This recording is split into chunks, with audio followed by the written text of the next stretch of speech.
નમસ્કાર મિત્રો આજે આપણે વાત કરીશું જો તમે નવું રાશન કાર્ડ મેળવવા માંગતા હોય નવું રાશન કાર્ડ કઢાવવા માંગતા હોય તો એના માટેની પ્રોસેસ જે છે એ તમામ માહિતી આપણે આ વિડીયોના માધ્યમથી જાણીશું।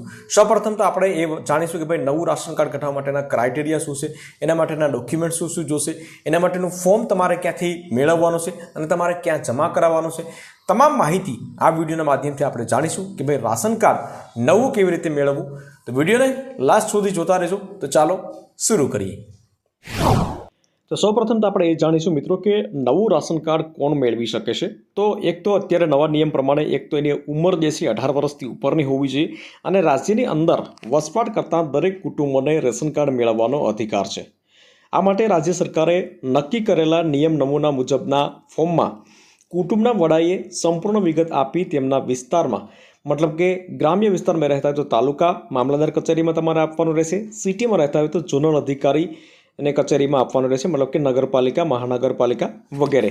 તો આ પ્રમાણે તમારે પ્રોસેસ હોય છે। હવે પ્રોસેસ શું હોય છે તો એના વિશે આગળ આપણે વાત કરીએ। ડોક્યુમેન્ટ શું શું જોશે તો અહીં તમે જોઈ શકો છો નમૂના નંબર 2નું ફોર્મ જે છે આ ફોર્મ ભરી અને તમારે આપવાનું રહેશે। અહીંયા 2 પેજનું ફોર્મ છે, એમાં તમારે બેઝિક વિગતો તમારે લખવાની રહેશે, પરંતુ આ ફોર્મની સાથે સાથે અમુક ડોક્યુમેન્ટ જે છે એ પણ તમારે જોડવાના રહેશે। તો એના વિશે થોડી વિગતવાર વાત કરી લઈએ આપણે। તો નવું રાશન કાર્ડ મેળવવા માટે તમે જોઈ શકો છો નીચે મુજબની વિગત જે છે એની જરૂર પડશે, જેથી ફોર્મ ભરતા પહેલાં તમારે હાથ વગી રાખવી। શું શું વિગતોની જરૂર પડશે તો કે હયાતી રેશન કાર્ડ હોય અથવા તો જિલ્લાના રેશન કાર્ડમાં નામ કમીનો દાખલો તમારે આપવાનો રહેશે, બરાબર। જે પણ તમારી પાસે ઓલરેડી રેશન કાર્ડ હોય તો પછી તમારે એમાંથી નામ કમી કરાવવું પડશે અને કમી કરાવ્યા પછી તમારે નવું રાશન કાર્ડ બનશે, પરંતુ એ નામ કમી જે છે તમારે ઝોનલ કચેરી અથવા તો મામલતદાર તાલુકા મામલતદાર કચેરીથી તમને મળી જશે। ત્યાર પછી વીજળી bill, income tax PAN card, બરાબર। હવે ઇન્કમ ટેક્સ પાન કાર્ડની કોઈ જરૂરિયાત નથી હોતી, પરંતુ આમાં લખેલું છે જો હોય તો આપવાનું, બાકી ચાલશે, બરાબર। ત્યાર પછી ગ્રામ પંચાયત નગરપાલિકા મહાનગરપાલિકાના મિલકત વેરાની પોઈન્ટ્સ। હવે તમારી જે મિલકત જે છે પણ તમે દર વર્ષે ખેતીની જમીન હોય અને દર વર્ષે ભરતા હોય તો કોઈ પ્રશ્ન નથી, બાકી જો તમે કોઈથી ભરતા જ ના હોય તો 1000 થી 1200 રૂપિયાની તમારે એ પોઈન્ટ્સ જે છે એ તલાટી તમારા ગામના મંત્રી હોય એની પાસેથી લેવાની રહેશે। ડ્રાઇવિંગ લાયસન્સની કોઈ જરૂરિયાત નથી, ટેલિફોનિક બિલ જે છે તો એની કોઈ જરૂરિયાત નથી, પરંતુ ચૂંટણી કાર્ડ જેટલા પણ લોકો પાસે છે ચૂંટણી કાર્ડ તમામના ઝેરોક્સ જે છે જોડવી આમાં ફરજિયાત છે। રાંધણ ગેસની જે પાસબુક હોય તો એ હોય તો તમારે જોડવાની છે, બાકી કોઈ જરૂરિયાત નથી। પીએનજી ગેસ વપરાશનું છેલ્લું બિલ જો સિટીમાં રહેતા હોય તો બિલ તમે જોડી શકો છો। ખેતર હોય તમારે ખેતીવાહીની જમીન હોય તો તમારે 7/12/8ની નકલ તમારે જોડવાની રહેશે। નરેગા જોબ કાર્ડની કોઈ જરૂરિયાત નથી, પરંતુ બેંકની પાસબુક તમારે જોડવી પડશે। કિસાન ક્રેડિટ કાર્ડ જે છે આમાં લખેલું છે, પરંતુ એ બધી વસ્તુની કોઈ જરૂરિયાત નથી હોતી, તો આમાં એ ઓફિશિયલી વેબસાઇટમાં આ પ્રમાણેનું લખેલું હોય છે। તો આટલા ડોક્યુમેન્ટ મેં જે તમને કીધા છે તો આટલા ડોક્યુમેન્ટ તમારે એકઠા કરવાના રહેશે। ત્યાર પછી જો અરજદાર જો ભાડે રહેતો હોય તો ભાડા ચીઠી આપવાની રહેશે, ભાડાની પહોંચના આધારે રજૂ કરવાનો રહેશે, આધાર રજૂ કરવાનો રહેશે। જ્યારે મકાન પોતાના માલિકીનું હોય તો તે મિલકતનો નંબર અને વીજ કનેક્શન નંબર અચૂક લખવાનો રહેશે અને છેલ્લા બિલની ઝેરોક્સ પણ તમારે જોડવાની રહેશે, બરાબર। સિટીની અંદર મકાન નામે હોય તો તમારે જોડવાનું રહેશે, બાકી ગ્રામ્યમાં આ બધી વસ્તુ નથી આવતી। ત્યાર પછી રાંધણ ગેસની મેં વાત કરી દીધી છે, તમારે 18 વર્ષથી ઉપરના જ હોય તો એને તમામના ચૂંટણી કાર્ડ તમારે આમાં જોડવાના રહેશે। ત્યાર પછી વાત કરીએ આગળ કે કુટુંબના જે સભ્યો જે છે એની 15 વર્ષથી ઉપરની ઉંમર હોય તો એ બધાની ફિંગરપ્રિન્ટ જે છે બાયોમેટ્રિક આપી શકાશે અને તેમનો ફોટો પણ પડાવી શકાશે, પરંતુ 15 વર્ષથી નીચેના મતલબ કે 3 વર્ષથી વધારેના કોઈ પણ બાળક હોય તો એનું તમે નામ ચડાવી શકો છો, પરંતુ એના બાયોમેટ્રિક જે છે એ લેવાની જરૂરિયાત નહીં પડે। નવા રેશન કાર્ડ માટે અરજી ફોર્મ જે છે આપ જમા કરાવો ત્યારે તેની પહોંચ મેળવી લેવી અને સાચવી રાખવી જરૂરી છે, કારણ કે તમે જ્યારે પણ નવા રેશન કાર્ડ જે છે એના માટે અરજી કરશો, ડોક્યુમેન્ટ આપશો એટલે તમને પહોંચ આપશે, અને જ્યારે પણ તમે પાછા રેશન કાર્ડ તમારા 15 દિવસ પછી લેવા જશો તો તમારે એ પહોંચ તમારે બતાવવાની રહેશે અને ત્યાર પછી તમને એ રેશન કાર્ડ જે છે મળી શકશે।